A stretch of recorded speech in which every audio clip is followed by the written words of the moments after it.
तर दुसरीकडे येवला शहरामध्ये देखील कडकडीत बंद पाळण्यात येतोय। विमान दुर्घटनेमध्ये अजित पवारांचं दुःखद निधन झालं। येवला शहरावर या घटनेनं शोककळा पसरली आहे। अजित पवारांचं विमान दुर्घटनेमध्ये निधन झालं आणि या धक्कादायक बातमीनं संपूर्ण येवला शहरावरती शोककळा पसरली। त्यांच्या अंत्यविधी आत्ताच पार पडलेला आहे, त्यामुळे येवला शहर आता आज बंद ठेवण्यात आलंय। याचा आढावा घेतलाय आमचे येवल्याचे प्रतिनिधी नरेंद्र बटाव यांनी। आपण येवला येथील मंत्री छगन भुजबळ यांच्या मतदारसंघात उभा आहोत।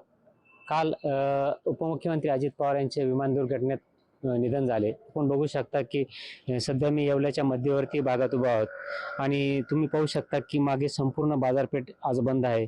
रस्ते ओस पडलेले आहेत आणि संपूर्ण शहरावर आज शोककळा पसरलेली आहे।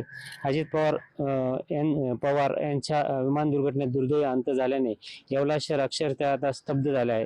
सकाळपासून एकही दुकान उघडलेले नसून मी ज्या ठिकाणी त्या ठिकाणी शहराचा मुख्य चौक असून येथे नेहमीच प्रचंड वर्दळ असते, मात्र आज इथे पूर्णपणे शांतता आहे। अजित पवार यांचा अंत्यविधी होईपर्यंत येवला शहर हे कडकडीत बंद ठेवण्यात येणार असून त्याच पार्श्वभूमीवर आज येवला शहरातील संपूर्ण दुकानं हे बंद आहेत।